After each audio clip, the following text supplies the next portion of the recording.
حيث لقاء منتخب الأردن مع شقيقه منتخب فلسطين كان الانتصار من نصيب منتخب الأردن. Expressing my deepest condolences. Nah, kita juga izin tadi saya melapor ke Bapak Presiden.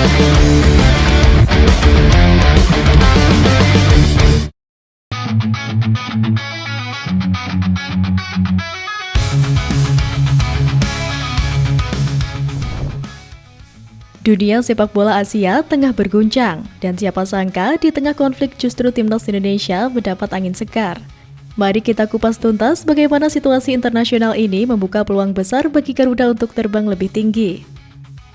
Ketika dua negara berseteru, dampaknya tak hanya terasa di medan politik, tapi juga di lapangan hijau. AFC resmi menunda kualifikasi Piala Asia Wanita 2026 karena memanasnya konflik Israel-Iran. Seluruh pertandingan grup A yang semula dijadwalkan berlangsung di Amman, Yordania pada 23 Juni hingga 5 Juli 2025 resmi ditunda. Penundaan ini disebut terjadi akibat situasi yang belum kondusif di wilayah tersebut, serta berbagai kendala logistik yang dilaporkan oleh beberapa asosiasi anggota peserta. Hingga saat ini, AFC belum mengonfirmasi lokasi baru untuk pertandingan grup A. Namun, mereka menegaskan bahwa seluruh laga kualifikasi tetap ditargetkan selesai sebelum tanggal pengundian resmi turnamen pada 29 Juli 2025. Lantas, bagaimana nasib timnas Indonesia di ronde keempat kualifikasi Piala Dunia 2026 zona Asia? Pada gelaran pertandingan tersebut, Qatar dan Arab Saudi yang akan menjadi tuan rumah. Tentunya, pelaksanaan babak ini tidak lepas dari kekhawatiran. Situasi konflik yang tengah memanas antara Iran dan Israel mulai menjadi perhatian banyak pihak, terutama karena kedekatan geografis antara lokasi konflik dengan tuan rumah Piala Dunia zona Asia tersebut. Jika eskalasi konflik semakin memburuk, AFC bisa saja mengambil langkah tegas dengan memindahkan venue pertandingan ke lokasi yang dianggap lebih aman.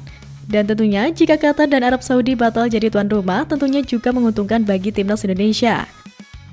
Mengapa? Karena jika menilik dari pertandingan-pertandingan sebelumnya, timnas Indonesia sering mendapat kecurangan saat menghadapi negara-negara dari Timur Tengah. Dan kini, dengan waktu yang semakin dekat menuju pelaksanaan, AFC berada dalam tekanan untuk memastikan keamanan seluruh peserta, ofisial, dan penonton. Apalagi atmosfer keamanan menjadi elemen vital dalam suksesnya sebuah turnamen internasional. Sementara itu, Iran kini jadi sorotan, lantaran Iran berpotensi dicoret dari Piala Dunia 2026 sebagaimana warta dari media Qatar, yang disebut sebagai skandal terbesar jika terjadi. Media Qatar mewartakan bahwa ada kemungkinan kecil bagi Iran untuk dicoret dari Piala Dunia 2026. Hal ini karena Iran termasuk dalam daftar negara yang dilarang masuk oleh Amerika Serikat. Kini potensi semakin membuncah karena perang yang berkecamuk di Timur Tengah antara Iran dan Israel. Menurut laporan dari beIN Sport, FIFA sendiri sudah berupaya menegosiasikan kemungkinan Iran untuk tetap ikut Piala Dunia 2026 dengan Amerika Serikat. Namun hingga saat ini belum ada pernyataan resmi ataupun keputusan dari FIFA maupun pemerintah AS mengenai potensi larangan timnas Iran bermain di Piala Dunia 2026. Namun jika benar Iran bakal dicoret, terutama karena perang yang semakin membuncah, maka ada peluang penambahan jatah untuk satu wakil Asia lainnya. Hal ini berpotensi memberi dampak kepada timnas Indonesia yang masih bersaing di putaran keempat kualifikasi Piala Dunia 2026. Ada dua keuntungan yang berpotensi memudahkan timnas Indonesia untuk bisa melenggang ke Piala Dunia 2026 mendatang, dengan Iran yang sedang mengalami huru-hara perang dengan Zionis. Iran berpotensi dicoret dari finalis ajang Piala Dunia, sama seperti yang dialami timnas Rusia beberapa waktu lalu. Lantas, keuntungan apa yang bisa diberikan untuk timnas? Pertama, dengan dicoretnya Iran, maka kuota peserta Piala Dunia wakil Asia akan berkurang satu. Indonesia bisa saja menggantikan posisi Iran di Piala Dunia 2026 mendatang. Atau jika tidak menggantikan Iran, maka peluang timnas lolos akan semakin besar, dikarenakan berkurangnya wakil Asia. Namun, timnas harus tetap melewati babak playoff terlebih dahulu.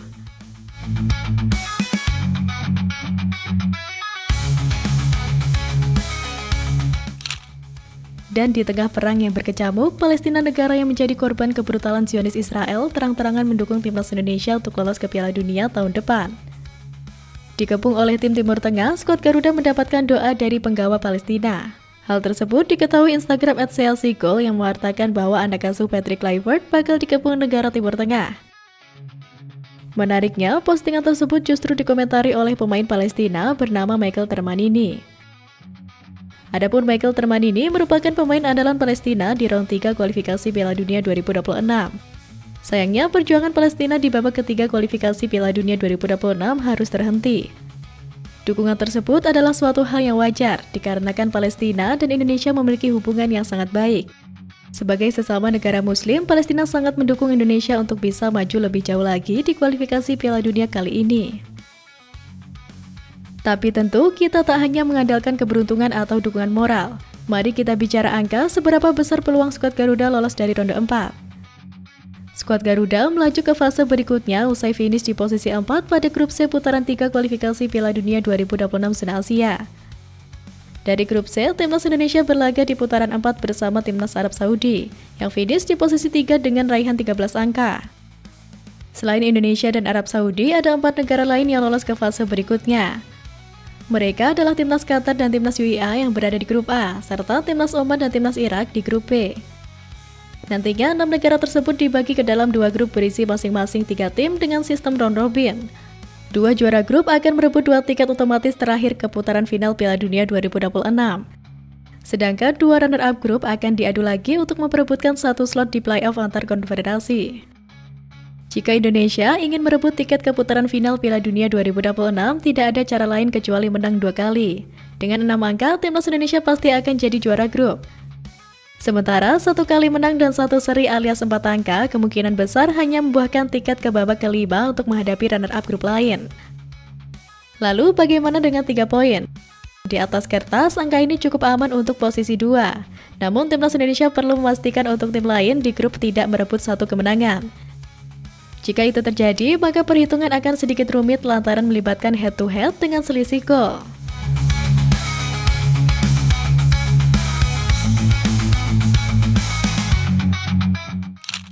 Dan di tengah segala dinamika itu, momen bersejarah pun tercipta. Erick Thohir mengumumkan bahwa Jakarta akan menjadi pusat kegiatan regional FIFA, menandakan dimulainya era baru dalam sepak bola di Asia Tenggara dan Timur. Ketua Umum PSSI Erick Thohir mengungkapkan bahwa keputusan ini merupakan momen bersejarah. Tidak hanya untuk Indonesia, tetapi juga bagi seluruh wilayah Asia. Penandatanganan Host Country Agreement bersama Presiden FIFA Gianni Infantino di Miami, Amerika Serikat menjadi tanda penting dari langkah ini. Menurut Erick Thohir, FIFA Hub yang berlokasi di Jakarta akan berfungsi sebagai pusat bagi 21 asosiasi anggota di Asia Tenggara dan Asia Timur.